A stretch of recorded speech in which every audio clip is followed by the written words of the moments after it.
আসসালামু আলাইকুম। সবাইকে স্বাগত জানাচ্ছি আমার দেশ ডেইজ ইভেন্টসে। সঙ্গে আছি আমি তামান্না মিনহাজ। আজকের দিনের সবচেয়ে বড় ঘটনা বাজেট। আজ বিকেলে অর্থ উপদেষ্টা সালাউদ্দিন আহমেদ এ বাজেট দেন। দেশের ৫৪তম বাজেট ছিল এটি। আর ডক্টর মোহাম্মদ ইউনূসের নেতৃত্বাধীন অন্তর্বর্তী সরকারের এটিই প্রথম বাজেট। প্রতি বছর জাতীয় সংসদে বাজেট পেশ করা হলেও এবার সংসদ না থাকায় তা ঘোষণা করা হয়েছে বেতার এবং টেলিভিশনের মাধ্যমে। বাজেট নিয়েই আজ আমরা কথা বলবো আমার দেশের বিজনেস এডিটর সৈয়দ মিজানুর রহমানের সঙ্গে। আসসালামু আলাইকুম মিজান ভাই, কেমন আছেন? ওয়ালাইকুম আসসালাম। আলহামদুলিল্লাহ আমি ভালো আছি। আপনি কেমন আছেন? আছি আলহামদুলিল্লাহ। বাজেট নিয়ে কথা বলতে চাচ্ছিলাম। প্রতি বছর আসলে আমরা বাজেট নিয়ে নানামুখী আলোচনা শুনি। আ এক কথায় যেগুলি বলা হয় উন্নয়নের বাজেট অথবা উচ্চাকাঙ্ক্ষার বাজেট, উচ্চাভিলাষী বাজেট, নানা রকম বলা হয়। ওভারঅল আজকে সারাদিন আপনি কয়েকদিন থেকে বাজেট নিয়ে কাজ করছেন। আপনার কি মনে হয়েছে? এবারের বাজেটকে যদি আমরা ওই এক কথায় কোট আনকোট করতে চাই, কি বলতে পারি? ধন্যবাদ আপনাকে। এবার একটি ব্যতিক্রমধর্মী বাজেট। কারণ এই অর্থবছর শুরু হয়েছিল, চলতি অর্থবছরটা শুরু হয়েছিল শেখ হাসিনার সরকারের আমলে এবং তারা আ এইবার বাজেট পেশ করবে এটা তাদের টার্গেট ছিল। ওই লক্ষ্যে তারা হ্যাঁ, খুবই স্বাভাবিক। উচ্চাকাঙ্ক্ষী কিছু প্রকল্প হাতে নিয়েছিল।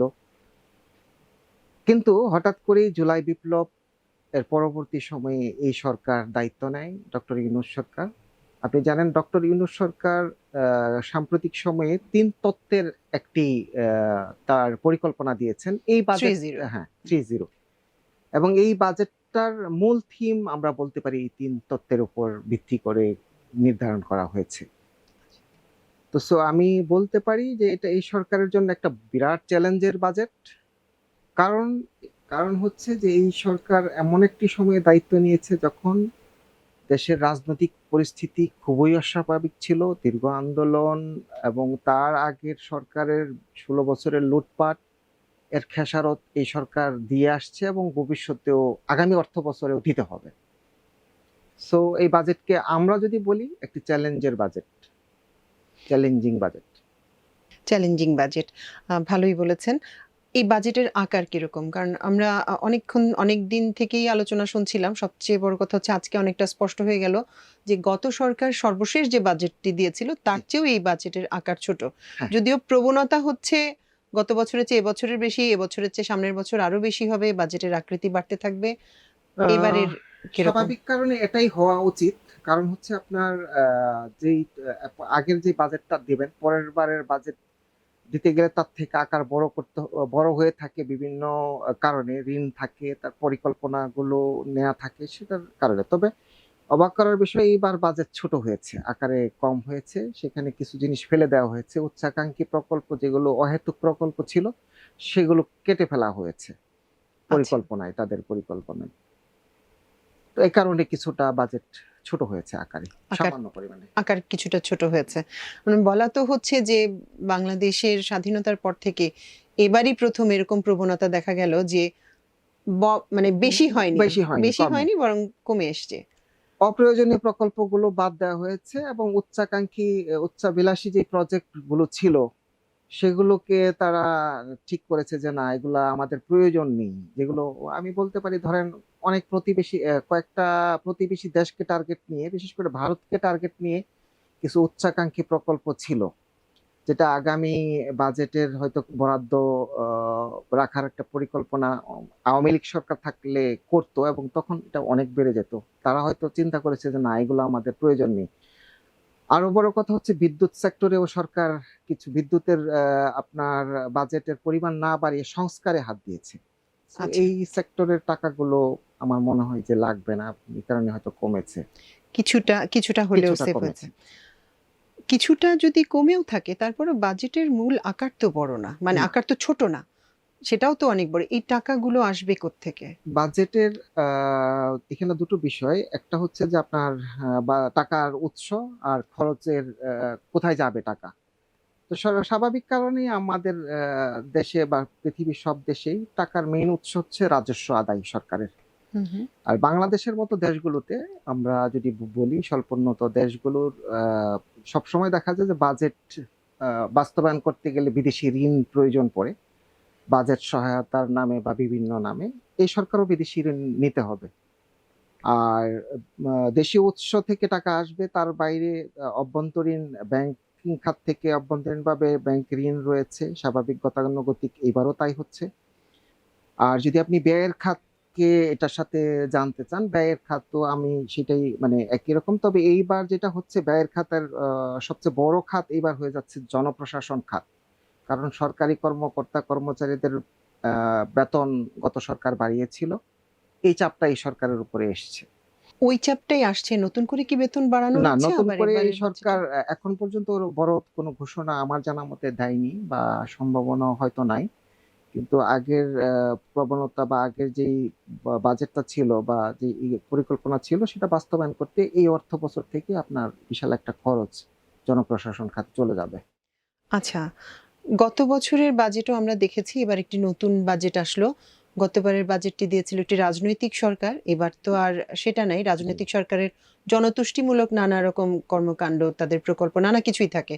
এবার তো এই সরকারের সেই জিনিসটা নেই। আহ মূল পার্থক্য আপনি কোথায় দেখছেন গত বাজেট এবং এই বাজেটের মধ্যে? এইবার এই সরকার দাবি করছে, আমাদের অর্থ উপদেষ্টা মহোদয় তার বাজেট বক্তৃতায় তিনি দাবি করেছেন এই বাজেটটা বাস্তবধর্মী। এখানে অতিরঞ্জিত কিছু নেই আগামী যে বাজেটটা হবে। এবং আমরাও বাজেট বক্তৃতার যে অংশটুকু যেগুলো আমরা জেনেছি বা পড়েছি সেগুলোতে মনে হয়েছে যে না, অতিরঞ্জিত তিনি কিছু বলেননি। জনতুষ্টির বাজেট এইবারও আমরা বলতে পারি।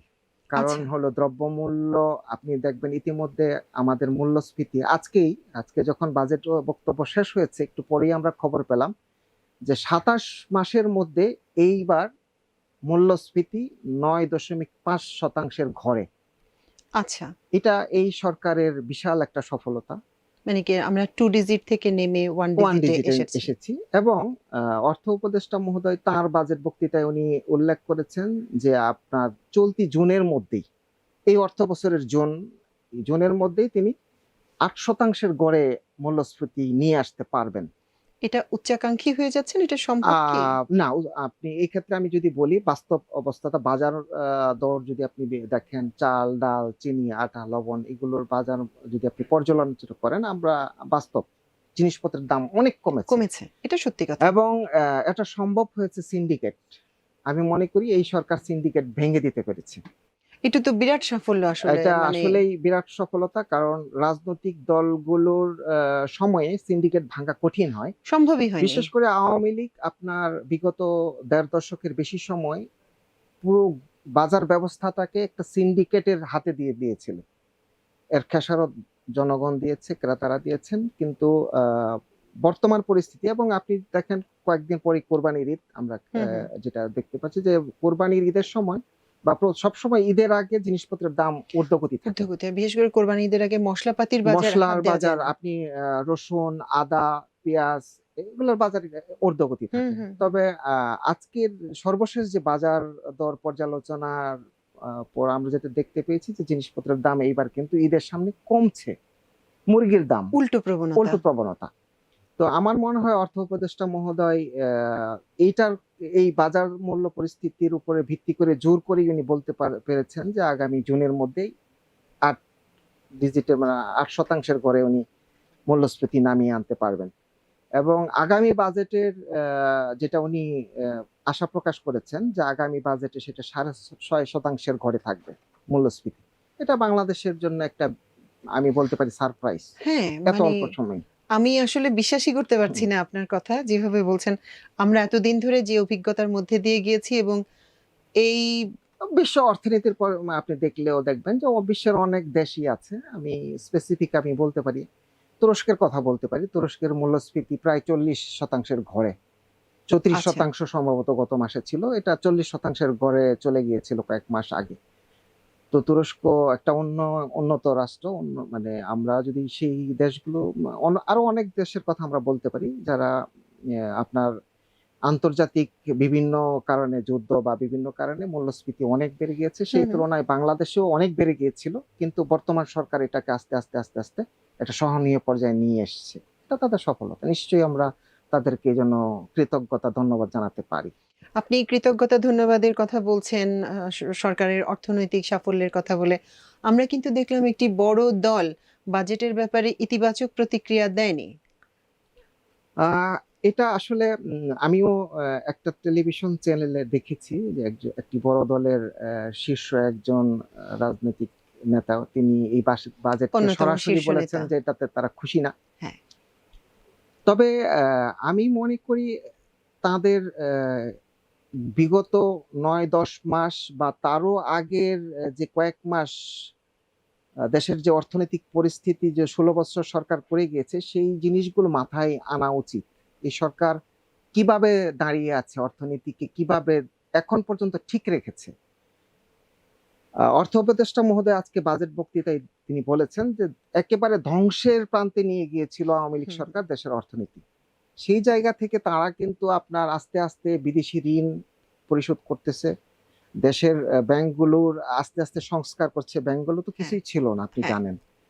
তো এই সময়ে এসে এই সরকার একটা বাজেট দিয়েছে এবং খুব কম সময়ের প্রস্তুতি আমরা বলবো, এবং তাদের পুরনো জনবল আগের সরকারের জনবলকে দিয়ে তারা নতুন একটা বাজেট উপস্থাপন হ্যাঁ, সেটা তো করেছে। করতেই হবে। আমি ব্যক্তিগতভাবে মনে করি সবাইকে এই সরকারকে সাধুবাদ জানানো উচিত। তবে হ্যাঁ, কিছু ত্রুটি থাকতে পারে। সেটা হয়তো সময় আসবে আরো, কারণ তিনি বাজেট উপস্থাপন করেছেন। এর মাঝে জানা যাবে কোন বিষয়গুলোতে কি আছে, সেগুলো নিয়ে আলোচনা করা যেতে পারে, সমালোচনা থাকতে পারে। সমালোচনা তো অবশ্যই থাকবে। যেকোনো কাজেরই কাজ করতে গেলে সেটার সমালোচনা, থাকতে আলোচনা পারে। থাকবেই। আপনি যদি কাজ বন্ধ করে বসে থাকেন সেক্ষেত্রে আপনার তবে সমালোচনা করার সুযোগ সমালোচনা থাকে না। থাকুক, সেটা আমরাও চাই, সমালোচনা হলে ভালো। কিন্তু আপনি সমালোচনা করে কারো একটা কাজে বাধা দিতে পারেন না অথবা নিরুৎসাহিত করতে পারেন না। দেখতে হবে যে দেশের জনগণ কি বলে। তো আমার কাছে আজকে মনে হয়েছে যে এই বাজেট দেওয়ার পরে সাধারণ মানুষের প্রতিক্রিয়া খুবই পজিটিভ। আচ্ছা, আমি এই জিনিসটাতেই আসতে চাচ্ছিলাম আসলে যে একটি বড় দল তাদের অসন্তুষ্টির কথা জানিয়েছে। তাহলে সাধারণ মানুষের দৃষ্টিতে এই বাজেটটা আসলে কি? আপনি কি প্রতিক্রিয়া পাচ্ছেন? বাজেট ঘোষণার পর থেকে গত কয়েক ঘন্টায়? সাধারণ মানুষের প্রতিক্রিয়া আপনি যদি এক কথায় বলেন, তারা মনে করছেন যে সামনের দিনগুলো ভালো হবে।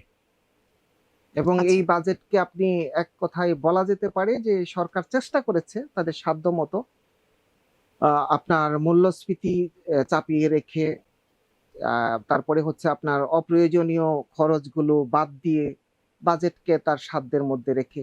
সরকারের মাথায় সবচেয়ে বড় বোঝা হচ্ছে ঋণ। হুম, বিগত হুম। হাসিনা সরকার আপনি বলতে মানে আমরা বলতে পারি যে হাসিনা সরকারের যে বিশাল একটা ঋণ, এই ঋণের বোঝা এই সরকার টানছে। ভবিষ্যতে আগামী বাজেটেও টানতে হবে। তো সবগুলো দিক মিলিয়ে সরকার চেষ্টা করেছে। সেই চেষ্টার প্রতিফলন হিসাবে সাধারণ মানুষ আমার কাছে মনে হয়েছে এই বাজেটকে সাধুবাদ জানাচ্ছেন বা জানিয়েছেন। আসলে সাধারণ মানুষ, আমরাই তো সাধারণ মানুষ। আমরা কি দেখি? আমাদের দৈনন্দিন জীবনের যে খরচটা, এই বাজেটের কারণে সেই খরচ আরো কারেক্ট। বেড়ে গেল কিনা? আমার কাঁধে আরো বেশি করের বোঝা চাপলো কিনা? আমাকে সামনের বছর যখন আমি কর দিব, ইনকাম ট্যাক্স যখন আমি ফেস করব, তখন ওইটা অতিরিক্ত হয়ে যায় কিনা যেটা আমার বহন করতে কষ্ট হবে। এই ক্ষেত্রে আমরা তো আমি এভাবেই বলি দেখি বাজেটকে। করের বিষয়টাতে এই সরকার যেটা শুরুর থেকে আমি দেখছি কয়েক মাস যাবতই কর খাতে ব্যাপক সংস্কার তারা করতে চাচ্ছে। যেমন করের বোঝা না বাড়িয়ে করের জাল আওতা আওতা বাড়ানো। বাড়ানো। এবং তারা তাতে সফল হয়েছে, অনেকটাই সফল হয়েছে, এবং নতুন বাজেটেও তাদের তার টার্গেট যে কর খাতে ব্যাপক সংস্কারের মাধ্যমে করের আওতাকে কিভাবে আরো বিস্তৃত পরিসরে নিয়ে আসা যায়। আরেকটা বিষয় তারা মানে এই বাজেটের পরিকল্পনা নিয়েছে কর আদায়ে যে আপনার দুর্বলতা হুম, এবং হুম। দুর্নীতি, সবচেয়ে বড় কথা হচ্ছে দুর্নীতি। যারা কর আদায় করেন তাদের একটা বিরাট অংশ দুর্নীতির সাথে জড়িয়ে পড়েন। তো এই সরকার চেষ্টা করছে এবং আগামী বাজেটে অর্থ উপদেষ্টা মহোদয় যেটা বলেছেন যে তারা কর খাতের আওতা বাড়াচ্ছে এবং সংস্কারের হাত দিয়েছে। এটা সফলতা হয়তো সাধারণ মানুষ, ক্রেতা ভোক্তা আমরা সবাই ভোগ করব। আসলে সার্বিকভাবে জিনিসটা তো হচ্ছে দেশের সেবা কার্যক্রম বা রাষ্ট্র পরিচালনাকে সক্রিয় রাখতে গেলেই করটা জরুরি। রাইট, তাহলে সরকারের রাইট। ইনকামের খাত তো আসলে এটাই বড় ধরনের। আরেকটি বিষয় আলাদা করে চোখে পড়ল, তরুণ উদ্যোক্তাদের ব্যাপারে এই সরকারের এবারের বাজেটে অনেক কিছু আলাদা করে উল্লেখ করা হয়েছে। আমি দেখলাম জুলাই যোদ্ধাদের বিষয়টা আলাদা করা হয়েছে। হ্যাঁ, উদ্যোক্তাদের তরুণ ব্যাপারে বলা হচ্ছে। উদ্যোক্তাদের জন্য ১০০ কোটি টাকার একটা বাজেটে বরাদ্দ রাখার প্রস্তাব করা হয়েছে। এটি খুবই সময়োপযোগী একটা সিদ্ধান্ত। লাখ লাখ তরুণ বেকার এখন আমাদের দেশে রয়েছে এবং এদের মধ্যে একটা হতাশা মানে স্বাভাবিক। দেখা যাচ্ছিল অনেকদিন যাবতই। এটা একদিনের হতাশা না, বছরের পর বছর এই হতাশা। এবং বেকারত্ব যেটা আপনি বাড়ছে তো। বলতে পারেন যে জুলাই বিপ্লবের এটা একটা স্পিরিট ছিল তরুণদের, বেকারত্ব, বেকারত্ব। বেকারত্ব সমস্যা। তো এই সরকার অনুধাবন করতে পেরেছে, আমি এই জন্য তাদেরকে ধন্যবাদ জানাই যে তারা বুঝতে পেরেছে যে তরুণরা হতাশ। হুম। কাজেই তাদের জন্য আলাদা করে বরাদ্দ দেয়া। জি। আহ মূল্যস্ফীতি নিয়ে যদি আরেকটু আমাদের মূল্যস্ফীতি আমি বিস্তারিত বলতেন। শুরুতেই বলেছিলাম যে আজকের এই দিনে মানে আজকেই সরকার ঘোষণা দিয়েছে মূল্যস্ফীতি সিঙ্গেল ডিজিট হুম, হুম। ৯.৫%, এবং এটা গত ২৭ মাসের মধ্যে সর্বনিম্ন মূল্যস্ফীতি। আমরা দেখছি জিনিসপত্রের দাম কমছে এবং আগামী বাজেটে যে ধরনের পরিকল্পনা সরকার নিয়েছে, আমাদেরও আশা যে মূল্যস্ফীতি নিয়ন্ত্রণের মধ্যে থাকবে এবং সেটা সিঙ্গেল ডিজিটই থাকবে। এটা বাড়ার সম্ভাবনা আপাতত আমরা দেখছি না। সেক্ষেত্রে আসলে নাগরিক হিসেবে দেশের জীবনযাপনটা আরেকটু স্বস্তিকর হয়। স্বস্তিকর হবে। খরচের ভাবে মূল্যস্ফীতি বাড়তে থাকলে তো চাপটা তবে আমাদের এখানে উপর আরেকটু পড়ে। বলে রাখি, সরকার বিনিয়োগের বিষয়টা এই বাজেটে যেভাবে বলা হয়েছে, বিনিয়োগ পরিস্থিতি দেশে কিন্তু খুব একটা ভালো না। আমরা লক্ষ্য করছি বিনিয়োগ নিয়ে বিভিন্ন সেমিনার হচ্ছে, সভা সমাবেশ হচ্ছে। ডক্টর ইউনূস আমাদের মাননীয় উপদেষ্টা প্রধান উপদেষ্টা মহোদয় চেষ্টা করছেন বিনিয়োগ আনতে। কিন্তু এখন পর্যন্ত বিনিয়োগের খুব একটা সুবাতাস আমরা লক্ষ্য করছি না। তো সামনের বাজেটে হয়তো বিনিয়োগের একটা ভালো আশা আমরা পেতে পারি, পাওয়া উচিত। এর মধ্যে আসলে যা হয়ে গেল আমরা দেখলাম প্রচুর শোকেজিং হলো, নানাভাবে দেখানো হ্যাঁ, হলো। আ আমরা খুবই দেখলাম, খুব এইটা আমরা চোস্ত আসলে ইংরেজিতে আমরা নানা কিছু হ্যাঁ, শুনলাম। পাওয়ার পয়েন্ট প্রজেকশন দেখলাম। কিন্তু বাস্তবতা হচ্ছে যে আসলে এসেছে কম যতটা দেখানো না হয়েছে এখন সেই পর্যন্ত তুলনায়। বিনিয়োগে আমরা যদি বলতে পারি, বিনিয়োগ পরিস্থিতি দেশি বিনিয়োগ বলেন, বিদেশি বিনিয়োগ বলেন বা বিনিয়োগ রেজিস্ট্রেশন নতুন কোম্পানির যেই প্রবণতাটা আমরা হুম, আশা হুম। করেছিলাম, এটা হয়তোবা এমন হতে পারে যে এই সরকার অন্তর্বর্তীকালীন সরকার। সামনে একটা নির্বাচন হবে। তো নির্বাচন নিয়ে সবার মধ্যেই প্রশ্ন, কবে সেই নির্বাচন? হুম, বিনিয়োগকারীরা আপনি জানেন আপনার টাকা আপনি বিনিয়োগ করবেন। আপনার কিন্তু একটা পরিকল্পনা থাকবে যে আমার এই বিনিয়োগটা ৫ বছরের জন্য আমি করব, ১০ বছরের জন্য করব না ১৫ বছরের জন্য করব। ৫ বছর করলে আপনার ৫ বছর একটা টার্গেট থাকবে যে এই টাকার এত অংশ আমার রিটার্ন দরকার। সেই হুম, হুম। সময়টাতে আপনি কি রাজনৈতিক পরিস্থিতি স্বাভাবিক থাকবে কিনা?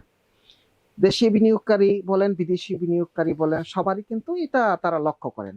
তো আমার মনে হয় বিনিয়োগকারীরা অপেক্ষা করছেন। তারা জেনে শুনে সিদ্ধান্ত নিবেন। এটা একটা হতে পারে। দ্বিতীয়ত সরকার যেটা সভা, সেমিনার, সিম্পোজিয়াম যেগুলা বিভিন্ন শোকেস যেগুলো করছে, আমার মনে হয় আপনি নিজেকে এত প্রকাশ করার কিছু নাই। আপনি বাস্তব বিনিয়োগ টেনে আনেন। বিনিয়োগ আনতে হলে কোন জায়গায় দুর্বলতা আছে, সেগুলো আগে সমাধান করেন। আপনি গ্যাসের সংকট চলতেছে দীর্ঘদিন যাবৎ। আপনি হুম, হুম। গ্যাস সংকট প্রতিদিন পত্রিকা, টেলিভিশন চ্যানেল দেখলেই আপনি দেখেন শিল্পে গ্যাস পাচ্ছে হ্যাঁ, না। গ্যাস পাচ্ছে না। তা আপনি গ্যাস দিতে পারছেন না। আরেকজনকে বলতেছেন আপনি বিনিয়োগ করেন, শিল্পে বিনিয়োগ করেন। কিভাবে সম্ভব? আপনি আগে হ্যাঁ। সমস্যাটা সমাধান করেন। দেন আপনি বলেন যে, "এবার আমার প্রবলেম নেই, তুমি আসো।" সরকার কিন্তু সেই পথে আগাচ্ছে না। আমি এই দিকটাতে আমি মানে আমরা নিজেরাও যারা সংবাদকর্মী আমরা কিন্তু হতাশ।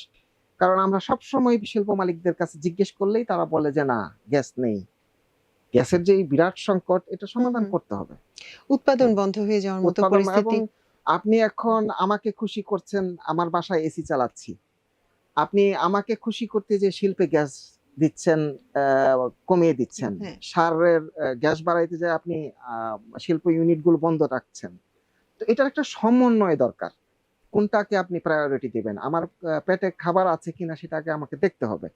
তারপরে আমি শান্তিতে ফ্যান চালিয়ে ঘুমাবো না, এসি ২ টা ছাড়বো নাকি এসি ছাড়বো না সেটার সিদ্ধান্ত পরে।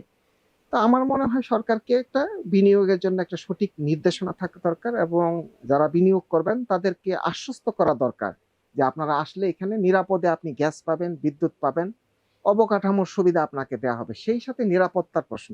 হুম, হুম, হুম। এখন কিন্তু নিরাপত্তা আ পরিস্থিতি স্বাভাবিক হয়েছে। কিন্তু অনেক কয়েক মাস স্থিতিশীল আগেও হয়েছে। হ্যাঁ, স্থিতিশীল হয়েছে। কয়েক মাস আগেও এটা আমরা দেখেছি কিছুটা খারাপ ছিল। তার মাঝে আমি কিছু বলি যে আমাদের কিছু মিডিয়া আছে, তারা কিন্তু স্বাভাবিক কিছু ঘটনাকে অতিরঞ্জিত করে প্রকাশ করে। যেটা দেশের বাইরে যারা থাকেন বিনিয়োগকারীরা তারা কিন্তু এটাতে ভীত হয়ে পড়েন। স্বাভাবিক। এদিকটা আমাদের বিবেচনা করা উচিত। আমি কি লিখছি, আমি কি দেখাচ্ছি এবং এটার নেগেটিভ প্রভাবটা কি হবে সেটা দেখানো উচিত। আমেরিকা কানাডা, অস্ট্রেলিয়া এইসব দেশে প্রতিদিনই দু একটা ঘটনা ঘটে, হ্যাঁ। বিচ্ছিন্ন ঘটনা ঘটতেছে, আমাদের দেশেও ঘটবে, কিন্তু সেটাকে আমরা এমন ভাবে হাইলাইট করি যে এই দেশে মনে হয় চলাচল করাই অসম্ভব। তো সেখানে বিনিয়োগকারী কেন আসবে? 18 কোটি মানুষের দেশ, বিচ্ছিন্ন হুম। কিছু ঘটনা থাকবেই। থাকবেই। এখন সেটাকেই যদি মূল হিসেবে ধরা হয়, আসলে বিষয়টা নিয়ে আমার নিজের খুব তিক্ত অভিজ্ঞতা আছে। ধরেন গত 15-16 বছরও তো সাংবাদিকতাই হুম, হুম। করেছি আমরা। তো তখন যখন বিরোধী দলীয় কোনো খবর আসতো, তাদের কোনো তাদের বিক্ষোভের খবর বা কিছু, হুম। তো তখন বলা হতো, যেসব জায়গায় কাজ করেছি সেখান থেকে কর্তৃপক্ষই বলতো যে দেশের স্বার্থে এই ধরনের খবরগুলো অত ফোকাস না করাই ভালো। হুম, হুম, এগুলি এক ধরনের নেগেটিভ বার্তা দেয়। মজার বিষয় হচ্ছে সেই প্রতিষ্ঠানগুলোতেই যখন ৫ আগস্টের পর পরিস্থিতি পাল্টালো, তারাই তখন বলতে শুরু করলো যে যা হচ্ছে, যা ঘটছে সব সত্যি, তুলে দেবেন।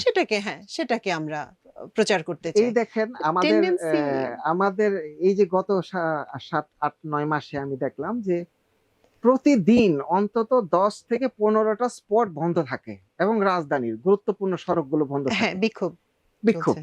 ১০ জন লোক বিক্ষোভ করছে, পুরো রাস্তাটা বন্ধ করে দিচ্ছে। ২০ জন লোক বিক্ষোভ করছে, রাস্তা বন্ধ করে। আমরা আমাদের দাবি আদায়ে রাজপথে নামবো। এই অধিকার আমাদের সবার রয়েছে। কিন্তু আমার এই অধিকারে অন্যরা কি ধরনের সাফারার হচ্ছেন সেটা কিন্তু আমাদের মাথায় রাখতে হবে। হ্যাঁ, আপনি তো আমার চলাচল বন্ধ করে দিতে দিতে পারেন না। পারেন না। আর এই খবরগুলো আমাদের কিছু মিডিয়া এমনভাবে দেখাচ্ছে, ধরেন আমি কিছুদিন আগে দেশের বাইরে ছিলাম। আমার কাছে আমার এক বিদেশি বন্ধু প্রশ্ন করছে যে, "তোমার দেশে ঘুরতে গেলে তো অনেক রকমের ভয় আছে। এখানে প্রতিদিন আন্দোলন হয়, এখানে প্রতিদিন ছিনতাই হয়, ডাকাতি হয়।" তো আমি তাকে বুঝালাম যে বিষয়টা আসলে এইরকম না। বিচ্ছিন্ন ঘটনা ঘটে। কিন্তু এগুলো ফোকাসড বেশি হয়। তো আমার মনে হয় এই সরকারকে নতুন বাজেট তারা দিয়েছেন। বাজেটের আকার আগের মতোই প্রায় ছোট হয়েছে। কিন্তু এটা বাস্তবায়নের একটা টার্গেট শুরু থেকেই নিতে হবে। এবং আমাদের এই যে বিনিয়োগ ও প্র আ বান্ধব সরকার হওয়া উচিত, শিল্প বান্ধব সরকার হওয়া উচিত। এই জিনিসগুলো জনবান্ধব সরকার যেটা আমরা বলি, হুম, তখনই হবে যখন আপনি বেশি করে বিনিয়োগ আনতে পারবেন। শিল্পের ইউনিটগুলো সব খুলে দিতে পারবেন। নতুন উদ্যোক্তা তৈরি করতে পারবেন। এই জিনিসগুলো তাদের মাথায় রাখা উচিত এবং সেগুলো করতে গেলে আপনাকে অবশ্যই একটা গাইডলাইন তৈরি করতে হবে যে আমরা কি চাই স্বল্পমেয়াদী, মধ্যমেয়াদী এবং দীর্ঘমেয়াদী। এবং নতুন বাজেটকে সামনে রেখে হয়তো সরকার এরকম কিছুটা ভাবছে যে তারা এই বড় চ্যালেঞ্জ কিভাবে মোকাবেলা করবে। বিশেষ করে নেগেটিভ যেখানে সবগুলোই ধ্বংসপ্রাপ্ত একটা হুম, ধ্বংসের হুম। মধ্যে থাকা অর্থনীতিকে পুনরুদ্ধার করার জন্য তারা আগামী বাজেটে কিভাবে কোন দিকটাকে বেশি গুরুত্ব দিবে নিশ্চয়ই তারা চিন্তা করবেন। অবশ্যই আসলে বাজেট যথাযথ বাস্তবায়নের জন্য সার্বিক পরিকল্পনা, পাশাপাশি বিনিয়োগের পরিবেশটা নিশ্চিত করা। বিনিয়োগটা খুব জরুরি। কারণ আমাদের এই ধরেন ৳১০০ কোটি বরাদ্দের কথা আমরা বাজেটে শুনেছি তরুণদের জন্যে। তরুণরা এই টাকা নিয়ে কি করবে? তাদের আ পথ দেখাইতে হবে যে তুমি এই খাতে করো, এই খাতে করো এবং পুরনো উদ্যোক্তা যারা আছে তাদের সঙ্গে ট্যাগ করিয়ে দেয়া যেতে পারে। সেই সঙ্গে আপনাকে নিশ্চিত করতে হবে যে আমি যে এই ৳১০০ কোটি বিনিয়োগ করব, তো আমার গ্যাস কোথায়? আমি এই টাকাটা কোন শিল্পে খাটাবো? হুম, হুম। আমার বিদ্যুৎ কোথায়? সো আমাকে অবকাঠামো ঠিক করে দিতে হবে। গ্যাসের সরবরাহ নিশ্চিত করতে হবে। প্রয়োজনে আপনি জনগণকে ঘোষণা বলে দেন যে আমি দিনে ৩ ঘন্টা বিদ্যুৎ দিতে পারব না। কেন পারব না? আমি এই ৩ ঘন্টা বিদ্যুৎ শিল্প খাতে দিব। নতুন উদ্যোক্তা আসবে, পুরোনো উদ্যোক্তারা আস্থা পাবে। সেই জিনিসগুলো করা উচিত। খুবই জরুরি। খুবই দেশের জরুরি। স্বার্থেই জরুরি। কারণ ভঙ্গুর অর্থনীতি মোটামুটি দাঁড় করাতে গেলেও কিছু লাগবে, বিষয় হ্যাঁ, লাগবে। জরুরি। মিজান ভাই, আপনাকে অসংখ্য ধন্যবাদ। আমাদেরকে অনেকটা সময় দিলেন এবং আপনার এই আজকের যে ব্যস্ত দিন আপনার এর মধ্যে অশেষ কৃতজ্ঞতা। হ্যাঁ, আপনাকেও ধন্যবাদ।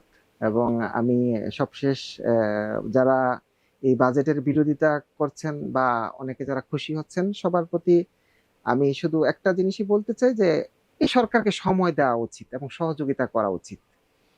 তারা হয়তো খুব স্বল্প সময়ে নির্বাচন দিয়ে বিদায় নিবে। কিন্তু আমরা পদে যদি বাধা তৈরি করি তারা এই হুম। কাজগুলো করতে পারবে না। জিনিসটা এই মসৃণভাবে আর সম্ভব হবে সম্ভব না। হবে না। অসংখ্য ধন্যবাদ। দর্শক, আমাদের আজকের ডেইজ ইভেন্টস এর আয়োজন ছিল এই পর্যন্ত। ইনশাআল্লাহ আগামীকাল আরেকটি ডেইজ ইভেন্টস নিয়ে আপনাদের সামনে হাজির হব। সে পর্যন্ত আল্লাহ আপনাদের সবাইকে ভালো রাখুন, সুস্থ রাখুন। এতক্ষণ সঙ্গে থাকার জন্য অশেষ কৃতজ্ঞতা। আল্লাহ হাফেজ।